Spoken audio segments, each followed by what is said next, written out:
दिव्या के ससुराल का रहस्य। अपनों पर किए गए विश्वास को तार तार कर देने वाली एक लंबी कहानी। भाग 2। पिछली कहानी में आपने देखा कि दिव्या और अनुराग की शादी को 6 माह बीत चुके थे और अनुराग और उसके पापा यानी कि दिव्या के ससुर जी पूरी तरह से उसके छोटे चाचा चाची के कब्जे में थे और उनके अनुसार ही चलते थे। घर में दिव्या के मंझले चाचा ससुर भी रहते थे जिनकी कोई औकात नहीं थी।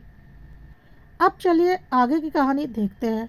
दिव्या ने अब गौर करना शुरू किया कि उसके ससुर जी अपनी दुकान से लौटते वक्त अपने घर के लिए जो साग सब्जी, फल, दूध, बिस्किट, नमकीन वगैरह लेकर आते हैं वह सब कुछ अपने छोटे भाई की रसोई के लिए भी लेकर आते हैं। दिव्या को यह सब कुछ बहुत ही अजीब लगा। वैसे भी इतनी महंगाई का ज़माना है, इंसान का अपना ही खर्च चलाना मुश्किल है, ऊपर से छोटे भाई की रसोई का खर्चा कोई कैसे चला सकता है। दिव्या को बहुत अच्छे से समझ में आ रहा था कि छोटे चाचा चाची ने दिव्या के ससुर जी को इमोशनल ब्लैकमेल करके रखा हुआ है और उसके ससुर जी को ऐसा लगता है कि अगर उन लोगों से बनाकर नहीं रखेंगे तो उनका काम नहीं चलेगा और इसी तरह चालाकी से वो लोग अपने घर का आधा खर्चा अपने बड़े भाई से निकलवा लेते हैं। दिव्या ने इस बारे में अपने ससुर जी से बात भी की तो उन्होंने कहा, तुम आम खाओ, गुठलियाँ क्यों गिन रही हो? मैं लेकर आता हूँ ना, तुम्हें किसी बात की कोई कमी तो नहीं है ना अपनी रसोई में, तो बस तुम खुश रहो। मैं क्या करता हूँ इसकी चिंता तुम मत करो और छोटे चाचा चाची का सम्मान किया करो। तुम्हारी अपनी सास तो है नहीं, कुछ ज़रूरत पड़ेगी तो छोटी चाची ही तुम्हारे काम आएंगी। दिव्या ने कुछ नहीं बोला और अपने रूम में आ गई। दिव्या को समझ में नहीं आया कि आखिर छोटे चाचा चाची इतना अधिक हावी कैसे हो सकते हैं और क्यों मंझले चाचा उनसे कोई लेना देना नहीं रखते। दिव्या यह सब कुछ सोच ही रही थी कि उसकी बड़ी ननंद सोनी आ गई और आते ही अपनी चाची के गले लग गई। दिव्या जब रूम से बाहर आई उसके बाद वह दिव्या से मिली, लेकिन पूरा टाइम चाची से ही बातें करती रही, जबकि दिव्या अभी नई नई ही आई थी और उसकी सोनी से कभी ज़्यादा बात नहीं हुई थी, ना ही और किसी ननंद से। लेकिन सोनी दीदी तो चाची से इतनी घुली मिली थी जैसे एक बेटी अपनी माँ से मिलने आई हो। दिव्या को लगा कि वह ही गलत है। चाची ने बहुत प्यार से सारे बच्चों को पाल पोस कर बड़ा किया है, क्योंकि उसकी अपनी सास तो थी नहीं, इसलिए बच्चे चाची को ही अपनी माँ समझते हैं। फालतू में वह कुछ ज़्यादा ही दूरियां बना रही है चाची से, क्योंकि अगर वह गलत होती तो उसके ससुर जी और सारे भाई बहन उनके गुणगान नहीं करते रहते। हो सकता है मंझले चाचा जी में ही कोई कमी हो, इसीलिए कोई उनसे बात नहीं करता। शाम को जीजू सोनी दीदी को लेने के लिए आने वाले थे। शाम को जैसे ही दिव्या के नंदोई जी अपनी पत्नी को लेने के लिए आए, दिव्या की चाची सास की बेटी नव्या सीधा जीजू के पास पहुंच गई और बोली, जीजू इस बार आप मेरे बर्थडे पर नहीं आए तो मेरा गिफ्ट भी नहीं दिया है, मुझे आज ही मेरा गिफ्ट चाहिए। जीजू ने भी बड़े प्यार से बोला, हाँ नव्या, आप तो हमारी छोटी साली हैं, हम आपको बिल्कुल गिफ्ट देंगे, क्या चाहिए आपको? दिव्या ने भी देखकर मुस्कुरा रही थी कि सच में वह कितना गलत सोच रही थी। वह सब एक दूसरे से कितना घुल मिल कर रहते हैं, कितने हक से चचेरी बहन अपने जीजू से गिफ्ट मांग रही है। ऐसा ही होना चाहिए। दिव्या के नंदोई जी काफ़ी बड़े बिजनेसमैन थे, पैसों की कोई कमी नहीं थी, तो नव्या ने बोला, जीजू मुझे लेटेस्ट वाली स्मार्ट वॉच चाहिए। जीजू ने बोला, तुम ऑर्डर कर लो जो स्मार्ट वॉच तुम्हें चाहिए, मैं पेमेंट कर देता हूँ। और नव्या ने 18,000 की घड़ी ऑर्डर कर दी और उसके जीजू ने 18,000 की पेमेंट भी कर दी। किसी को भी कोई दिक्कत नहीं लगी इतनी बड़ी पेमेंट करने में। ठीक है, जीजू के पास पैसों की कोई कमी नहीं थी, लेकिन फिर भी चाची को तो सोचना चाहिए था कि वह घर के दामाद हैं, बेटी को थोड़ा तो समझाती। इतना बड़ा गिफ्ट भला कोई मांगता है? लेकिन नहीं, वह तो उल्टा खुश हो रही थी और बोल रही थी, सही है, जीजू पर इतना हक तो तुम्हारा बनता ही है। उसके बाद दिव्या ने के ननंद नंदोई चले गए, बल्कि उन लोगों ने खाना भी चाची के पास ही खाया, जबकि दिव्या ने बोला, मैं खाना बना रही हूँ। पर सोनी ने बोला, नहीं दिव्या तुम रहने दो, मैं तो आज चाची के हाथ का ही खाना खाऊंगी। वैसे भी वहाँ पर चाची के हाथ का खाना कहाँ नसीब होता है। दिव्या को कुछ भी समझ में नहीं आ रहा था कि वह गलत है या सही। सोनी सिर्फ छोटे चाचा चाची से ही मिली, मंझले चाचा से बात तक नहीं की। आखिर ऐसा क्या था इस घर में? दिव्या को कुछ भी समझ में नहीं आ रहा था, क्योंकि दिव्या की शादी में मंझले चाचा जी की बेटी आकृति भी नहीं आई थी, या शायद उसे बुलाया ही नहीं गया था। ना ही मंझले चाचा जी शादी में उपस्थित थे। दिव्या ने अनुराग से एक दो बार इस बारे में बात करने की कोशिश की, तो अनुराग ने वही जवाब दिया कि मंझले चाचा जी अच्छे आदमी नहीं हैं, इसलिए कोई उनसे नहीं बोलता। छोटे चाचा चाची बहुत अच्छे हैं और हमारा बहुत ख्याल रखा है, और हम हमेशा उनका ख्याल रखेंगे। तुम भी जितनी जल्द हो सके छोटे चाचा चाची से रिश्ते मधुर कर लो। दिव्या चुप हो गई, क्योंकि उसे कुछ भी समझ में नहीं आ रहा था। खैर, अगले दिन दिव्या के ससुर जी और अनुराग दुकान जा चुके थे, और घर में अचानक छोटी चाची सास के और मंझले चाचा जी की लड़ाइयों की आवाज़ आने लगी। दिव्या ने कमरे से बाहर आकर देखा तो मंझले चाचा जी और छोटी चाची के बीच तू तू मैं हो रही थी। दिव्या को कुछ समझ में नहीं आया। थोड़ी देर के बाद लड़ाई की वजह दिव्या को समझ में आई। दिव्या के दादा ससुर जी की कुछ दुकानें थी जो बीच मार्केट में थी और काफ़ी वक्त से बंद पड़ी थी। दिव्या की चाची सास ने उन सारी दुकानों को साफ करवाकर किराए पर चढ़ा दिया था और सारा किराया खुद ले रही थी। इसी बात की लड़ाई दिव्या की चाची सास और मंझले चाचा ससुर जी में हो रही थी, क्योंकि उन दुकानों पर तीनों भाइयों का बराबर का हक था, और बिना किसी से पूछे चाची ने उन दुकानों को किराए पर लगा दिया था और खुद ही सारा किराया लेने लगी थी। दिव्या के ससुर जी को तो कोई दिक्कत नहीं थी, और ना ही अनुराग को, क्योंकि उन लोगों को तो अंधा विश्वास था अपने छोटे भाई और उसकी पत्नी पर। लेकिन मंझले चाचा जी इस बात की लड़ाई कर रहे थे, और लड़ाई कुछ ज़्यादा ही बढ़ती जा रही थी। दिव्या ने उन दोनों के बीच में कुछ भी बोलना ठीक नहीं समझा, पर फिर भी दिव्या को तो लग ही रहा था कि गलती तो छोटी चाची की ही है। जिस प्रॉपर्टी पर तीनों भाई का बराबर का हक होना चाहिए, उसे वह अकेले कैसे ले सकती है? और अगर लेकर किराए पर लगा भी दिया है तो किराया 3 हिस्सों में बंटना चाहिए। वह अकेले कैसे रख सकती है? लेकिन वह अभी नई आई हुई बहू थी, इसलिए उसने कुछ भी बोलना ठीक नहीं समझा, और लड़ाई बढ़ती ही जा रही थी। घर में और कोई था नहीं। दिव्या की चाची बहुत ही शातिर औरत थी। उसने जानबूझकर अपना सिर दीवार में पटक लिया, जिससे उसके सिर पर चोट आ गई। उसके बाद उसने फ़ोन करके पुलिस को बुला लिया और बोला, मेरे जेठ जी ने मेरे ऊपर वार किया है और मैं घर में अकेली थी, और उन्होंने मेरे साथ हाथापाई भी की है, और जेठ जी को पुलिस पकड़ कर ले गई। दिव्या घबरा गई। उसने फ़ोन करके अनुराग को सारी बातें बताई। थोड़ी देर में छोटे चाचा जी, दिव्या के ससुर जी और अनुराग सब घर आ गए। किसी को कोई फ़र्क नहीं पड़ा कि मंझले चाचा जी को पुलिस पकड़ कर ले गई है, बल्कि छोटे चाचा जी ने कहा, बहुत अच्छा किया, उसकी वही जगह है। लेकिन दिव्या को तो पता था कि चाची झूठ बोल रही हैं। मंझले चाचा जी ने चाची के ऊपर हाथ नहीं उठाया था, और उन्होंने अपने औरत होने का फ़ायदा उठाया है और पुलिस वालों से भी झूठ बोला था। ऊपर से गलती भी उन्हीं की थी, जिसकी वजह से लड़ाई हो रही थी। दिव्या ने जब अनुराग से इस बारे में बात की तो अनुराग ने बोला, चाचा जी इसी लायक है। दिव्या ने बोला, लेकिन मैंने अपनी आंखों से देखा है, चाची झूठ बोल रही हैं। चाचा जी ने उनके ऊपर हाथ नहीं उठाया था, उन्हें झूठे इल्ज़ाम में जेल भिजवा दिया है। हम उन्हें जेल से बाहर निकलवा लेते हैं, क्योंकि उनकी बेटी को भी यह सब पता नहीं होगा, और उनका कोई है भी नहीं। इस पर अनुराग बहुत ज़ोर से चिल्लाया, तुमसे बोला है ना, तुम इन सब मामलों से दूर रहो। चाची गलत हो ही नहीं सकती, मुझे पता है चाचा जी ने ही कुछ गड़बड़ की होगी, और तुम बहुत आजकल उनके गुणगान करने लगी हो। यह तुम्हारे लिए अच्छा नहीं है। उनसे जितना दूर रहोगी उतना ही तुम्हारे लिए अच्छा है। अनुराग ने बहुत ही बुरे तरीके से दिव्या से बोला था। दिव्या को लगा चाची के लिए अनुराग उससे इतनी बुरी तरह से बात करता है, जबकि चाची गलत है। आज दिव्या को पूरा यकीन हो गया था कि वह गलत नहीं सोचती है। चाची बहुत ही शातिर औरत है, और वह कुछ भी कर सकती हैं। जब उसकी आंखों के सामने झूठ बोल दिया और मंझले चाचा जी को जेल भेज दिया, तो वह कुछ भी कर सकती है। दिव्या को तो चिंता थी कि मंझले चाचा जी जेल में है, अब वह बाहर कैसे आएंगे, क्योंकि उनका तो कोई है भी नहीं, और उनकी एक बेटी है जिसका फ़ोन नंबर भी दिव्या के पास नहीं है। अनुराग से कुछ कहना बेकार है, वह तो उसकी मदद करेगा नहीं। दिव्या ने सोचा उसे ही कुछ करना पड़ेगा।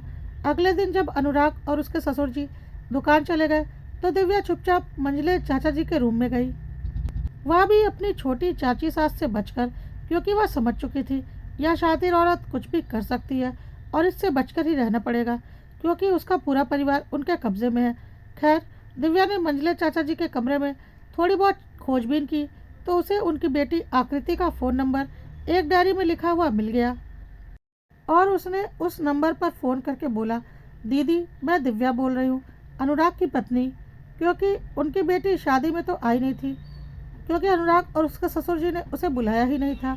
उसने बोला, हाँ बोलो क्या बात है। दिव्या ने बोला, दीदी आप हमारी शादी में तो आई नहीं थी। इतना तो हमें समझ में आ चुका है कि इस घर में आपके पापा को और आपको कोई पसंद नहीं करता, और मुझे आपके पापा बहुत अच्छे लगते हैं और सही लगते हैं। लेकिन अभी मैंने आपको इसीलिए फ़ोन किया है कि बहुत मुश्किल से मैंने आपके पापा के कमरे से आपका नंबर निकाला है। आपके पापा को पुलिस पकड़ कर ले गई है। चाची ने उनके ऊपर मारपीट का झूठा इल्ज़ाम लगाया है और कोई उन्हें अभी तक छुड़ा कर नहीं लाया। वह जेल में है, इसलिए मैंने बहुत मुश्किल से आपका नंबर खोज कर निकाला है। अब आप ही कुछ कर सकती हैं। यहाँ पर तो कोई उनकी मदद करने वाला है नहीं और मुझे बहुत टेंशन हो रही है। आकृति परेशान हो गई और उसने बोला, थैंक यू दिव्या, तुमने सही वक्त पर बता दिया, मैं कुछ करती हूँ। आकृति फ्लाइट पकड़कर अपने मायके आ गई और अपने पति को लेकर तुरंत अपने पापा की जमानत करने गई और जल्दी अपने पापा को लेकर घर आ गई। जब घर में दिव्या के मंझले ससुर जी अपनी बेटी और दामाद के साथ आ रहे थे तो दिव्या की चाची घूर घूर कर देख रही थी और सोच रही थी इसे कैसे पता चल गया और इसने अपने पापा को कैसे छुड़ा लिया। और दिव्या को देखकर उन्हें समझ में आ गया कि यह सब किसकी करतूत है। उधर आकृति अपने कमरे में जोर जोर से चिल्ला रही थी, क्यों रहते हैं आप इन राक्षसों के बीच में? चलिए हमारे साथ, छोड़ दीजिए इस प्रॉपर्टी का लालच, जिसे जो लेना है लेता रहे। आप हमारे साथ चलिए, नहीं तो यह मक्कार शातिर औरत आपके साथ कुछ भी कर सकती है। आपको तो पता ही है इसने पहले भी कैसे कैसे गुल खिला रखे हैं। जो इसके गुलाम बनकर रहना चाहते हैं वह रहे, लेकिन मैं आपको यहाँ नहीं छोड़ सकती। रखने दीजिए सारी प्रॉपर्टी उसे, उसी के लिए तो मरी हुई है वह। आप चुपचाप हमारे साथ चलिए। दिव्या यह सब कुछ सुन रही थी और चाची सास भी सुन रही थी और वह लड़ने के लिए फिर से चाचा जी के कमरे की ओर गई। लेकिन इस बार उनका सामना आकृति से हुआ और उसने सीधा बोला, चाची इस बार आपका औरत होने का ड्रामा नहीं चलेगा, क्योंकि आपके सामने मैं खड़ी हूँ और मैं भी एक औरत हूँ। तो अभी सच में मैं आपका सिर फोड़ दूंगी। दूर रहिए मेरे से, मुझे आप लोगों से कोई लेना देना नहीं, ना ही इन सारी प्रॉपर्टी से मुझे कोई मतलब है। आकृति का गुस्सा देखकर चाची चुपचाप बिना कुछ बोले वहाँ से निकल गई, क्योंकि वह इतने गुस्से में थी कि कुछ भी कर सकती थी। लेकिन आकृति ने फिर भी चिल्लाकर बोला, खबरदार, जो मेरे पापा के ऊपर फिर कोई घटिया इल्ज़ाम लगाया। आकृति ने गुस्से में किचन से चाकू उठा लिया और बोला, आज मैं आपका काम ही तमाम कर देती हूँ। सारी ज़िंदगी खराब करके रख दी आपने हमारी। चाची डर के मारे अपने कमरे में चली गई, यह बोलते हुए कि यह लड़की तो पागल हो गई है, सच में मुझे मार डालेगी। आकृति को मंझले चाचा जी ने शांत किया, क्योंकि वह गुस्से में सच में बिल्कुल पागल हो गई थी। आखिर उसके मायके में उसके पिता के अलावा और था भी कौन? किसी भी बेटी के लिए यह दुख की बात तो थी ही कि उसके पिता के साथ इतना कुछ गलत किया जा रहा है। दिव्या को कुछ समझ में नहीं आया कि क्यों इतनी नफरत करती है आकृति चाची से, और उसकी ननंदे तो छोटी चाची के ऊपर जान छिड़कती हैं। आखिर बात क्या है? खैर, थोड़ी देर के बाद जब घर में शांति हो गई तो मंझले चाचा जी की बेटी आकृति ने दिव्या से बोला, तुमने मुझे वक्त पर बता दिया, उसके लिए तुम्हारा बहुत बहुत धन्यवाद। पापा तो मेरे साथ जाने को तैयार है नहीं, बोलते हैं मैं उसका खेल खत्म करके रहूँगा। इस घर में सब उसे देवी मानते हैं, पर वह क्या है यह मैं और मेरे पापा बहुत अच्छे से जानते हैं। और अगर तुमने चाहा तो जल्द ही तुम भी जान जाओगी। लेकिन अगर अपने ससुर, पति और ननंदों की तरह आंखों पर पट्टी बांध के चाची के एहसानों का गुणगान गाती रही तो तुम भी उनके जैसी बन जाओगी और तुम्हारी आंखों के सामने ही तुम्हारा सब कुछ तुम्हारे हाथों से निकल जाएगा और तुम देखती रह जाओगी। खैर, मैं और मेरे पति जा रहे हैं, क्योंकि हम इमरजेंसी में ऑफिस से बिना छुट्टी लिए आए थे। पापा का ख्याल रखना और अगर हो सके तो उन्हें मनाने की कोशिश करना कि वह हमारे साथ चले। यहाँ पर कभी भी वह सुरक्षित नहीं रहेंगे। मम्मी को तो मैं खो चुकी हूँ, अब पापा को नहीं खोना चाहती। दिव्या को आकृति में कोई खराबी नजर नहीं आई और चाची की सारी हरकत और झूठ तो उसने देख ही लिया था। दिव्या को जब भी मौका मिलता वह मंझले चाचा जी से बात जरूर करती, लेकिन छिपकर, क्योंकि उसे पता था अगर छोटी चाची को पता चल गया तो वह अनुराग और उसके ससुर जी को अच्छे से भड़का देंगी और फिर उसका बात करना भी मुश्किल हो जाएगा। इसी तरह एक दिन मौका निकालकर दिव्या चाचा जी से बात कर रही थी और बोली, चाचा जी आपने सही किया, उन दुकानों पर तो सबका बराबर का हक है, उसे अकेले चाची कैसे ले सकती है। मंझले चाचा जी ने बोल दिया, दिव्या अभी तुम जानती ही क्या हो, इस घर में एक एक ईंट उसने अकेले हड़प कर रखी हुई है। धीरे धीरे तुम्हें पता चलेगा, लेकिन तब तक कहीं बहुत देर ना हो जाए। हमें बात करने का मौका भी तो नहीं मिलता। लेकिन हाँ बेटा, मैं तुमसे इतना ज़रूर कहूँगा कि उस मक्कार शातिर औरत से जितना बचकर रह सको रहना। वह कुछ भी कर सकती है, कुछ भी। यह बात तुम हमेशा याद रखना। इससे ज़्यादा मैं कुछ नहीं बता सकता, लेकिन उससे बचकर रहना। वह किसी भी हद तक जा सकती है। दिव्या ने बोला, चाचा जी मैं ज़रूर ख्याल रखूँगी। चाचा जी ने बोला, दिव्या तुम दुकान की बात कर रही हो, वह तो आज हुआ है। माँ को गुजरे तो 3 साल हो गए। माँ के सारे जेवर किसके पास हैं? क्या सिर्फ एक बहू का हक था उन जेवरों पर? लेकिन तुम्हारी छोटी चाची ने सारे जेवर रखे हुए हैं। क्या उन पर तुम्हारा हक नहीं था? क्या उन पर मेरी बेटी का हक नहीं है? और ऐसी कितनी ही चीज़ें हैं इस घर में। तुम्हारे छोटे चाचा ससुर जी ने जिस दुकान पर कब्जा जमा कर बैठे हुए हैं ना, जिससे लाखों रुपए महीने की कमाई वह खा रहे हैं, वह दुकान हमारे पिताजी की है, जिस पर हम तीनों भाइयों का बराबर का हक है। लेकिन उसे भी वह अकेले हड़प कर रखे हुए हैं। धीरे धीरे तुम्हें सब कुछ पता चल जाएगा। दिव्या ने बोला, तो यह सब कुछ अनुराग को भी तो पता होगा, वह विरोध नहीं करता है। और पापा जी, वह भी कुछ नहीं बोलते।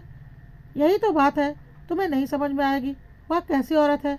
मुझे तो डर है जल्द ही तुम भी उसके रंग में रंग जाओगी। दिव्या ने बोला, ऐसा कभी भी नहीं होगा। मैंने तो उन्हें आते ही पहचान लिया था। पहचानते तो उसे सब है, लेकिन उसके बाद भी उसके खिलाफ कोई नहीं जा रहा, बल्कि सब उसके गुणगान कर रहे हैं, क्योंकि उसने अपने नाम की पट्टी सबके आंखों पर बांध कर रखी हुई है और जल्द ही तुम्हारे आंखों पर भी पट्टी बंध जाएगी। दिव्या ने बोला, ऐसे कैसे, जब मुझे उनकी सारी असलियत पता है।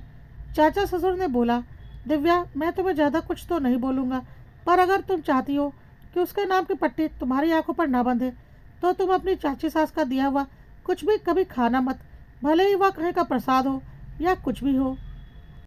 और अगर तुम्हें वह कुछ भी खाने के लिए दे तो तुम ले जरूर लेना, पर उसे खाना मत। इतना ही कहूँगा, अगर मुझ पर भरोसा करती हो तो मेरी इतनी सी बात मान लो। धीरे धीरे बहुत कुछ तुम्हारी आंखों के सामने आने वाला है, लेकिन मुझे तो डर है उसके पहले कहीं तुम भी अपने पति और ससुर जैसी अंधी ना हो जाओ कि सामने होती हुई चीज़ें भी तुम्हें दिखाई ना पड़े। दिव्या ने बोला, ऐसा कुछ भी नहीं होगा चाचा जी, आप बेफिक्र रहिए। उसके बाद दिव्या अपने कमरे में आ गई, क्योंकि चाची सास के सोकर उठने का वक्त हो गया था और वह नहीं चाहती थी कि चाची सास जाने कि वह मंझले चाचा जी से बात करती है, नहीं तो वह फिर से घर में बवाल मचवा देती।